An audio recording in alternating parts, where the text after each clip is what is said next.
Highway निर्माण में दर्जनों मंदिरों को तोड़ दिया गया।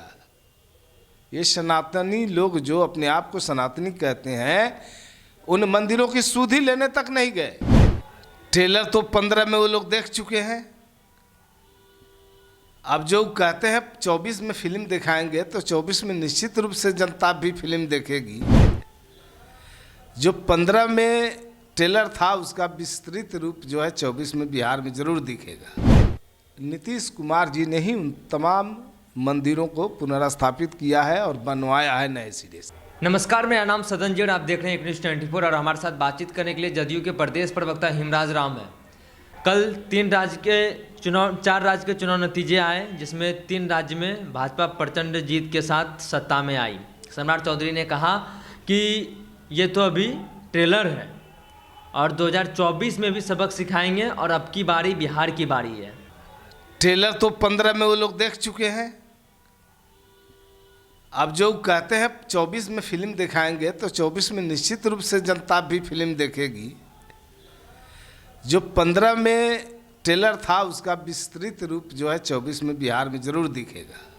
और बात रही जो बाकी राज्यों में चुनाव हुए हैं, जो चुनाव के नतीजे आए हैं, इसको लेकर भारतीय जनता पार्टी ज़्यादा उत्साहित ना हो, चूँकि कांग्रेस के अड़ियल रवैये के कारण ये हश्र हुआ है कांग्रेस का। कांग्रेस चुनाव से पहले जो इंडिया गठबंधन के साथी थे, सबों के साथ बैठकर मीटिंग करके कुछ निर्णय लेती और चुनाव में सहयोग की बात करती, तो इन राज्यों में कांग्रेस का ये हाल नहीं होता और बीजेपी की हार होती। और बीजेपी के जीतने का 2 कारण, एक तो कांग्रेस के जो अन्य साथी थे उनके साथ सहयोग की बात नहीं करना, और दूसरा भाजपा विरोधी वोटों के बिखराव। इन कारणों से भाजपा को जीत मिली है।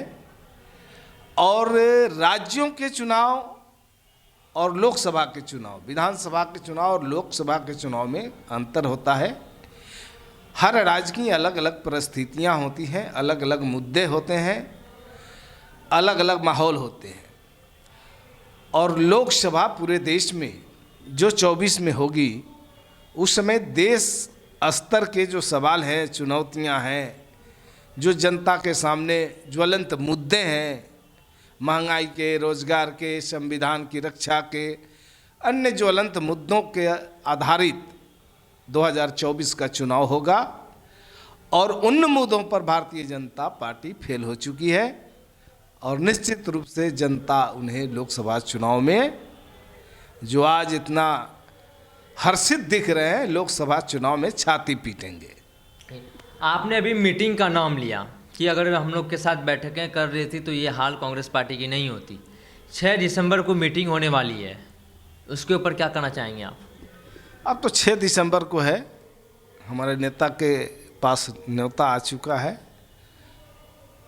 और बाकी हमारे नेता हैं, जो कोऑर्डिनेशन कमेटी के लोग हैं, बैठकर क्या निर्णय लेते हैं, उस निर्णय के बाद बात होगी। एक ये भी कहा गया कि सनातन के विरोध करने वाले को सबक मिल गया है। सनातन का विरोध कौन कर रहा है? दरअसल सनातन का तो सबसे बड़ा विरोधी ये भारतीय जनता पार्टी के लोग हैं। अगर नहीं तो औरंगजेब के बाद सबसे ज़्यादा भारत में हिंदू मंदिरों को तोड़ने वाला नरेंद्र मोदी जी हैं। और जो कह रहे हैं, इसी बिहार में गिरिराज जी के क्षेत्र में सिमरिया से लेकर बेगूसराय तक हाईवे निर्माण में दर्जनों मंदिरों को तोड़ दिया गया। ये सनातनी लोग जो अपने आप को सनातनी कहते हैं, उन मंदिरों की सुधि लेने तक नहीं गए।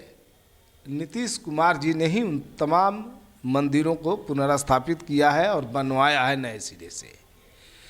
तो ये सनातन का विरोध कौन कर रहा है? हम तो सनातन की बात करते हैं, हम सभी धर्मों के समान रूप से आदर की बात करते हैं। और भारतीय जनता पार्टी एक खास एजेंडा पर काम करती है, लोगों को भड़काने का काम करती है। और ये सनातन के नाम पर, सनातन के आड़ में ये खेल दूसरा खेलती है। आप सुन रहे थे जदयू के प्रदेश प्रवक्ता हिमराज राम को। इन्होंने साफ तौर पर कहा कि भारतीय जनता पार्टी ज़्यादा खुश ना हो, 2024 की लोकसभा चुनाव भी होनी है और जो क्षेत्रीय मुद्दा होते हैं वो अलग मुद्दा होते हैं और जो राष्ट्रीय मुद्दा होते हैं वो अलग मुद्दा होते हैं। और इन्होंने कहा कि औरंगजेब के बाद अगर किसी ने सबसे ज़्यादा अगर हिंदू का मंदिर तोड़ा है तो वो नरेंद्र मोदी ने तोड़ा है। इसी तरह के तमाम अपडेट के लिए आप बने रहिए न्यूज़ 24 पर। मेरे सहयोगी आशुतोष सिंह के साथ मैं सदन जी, पटना।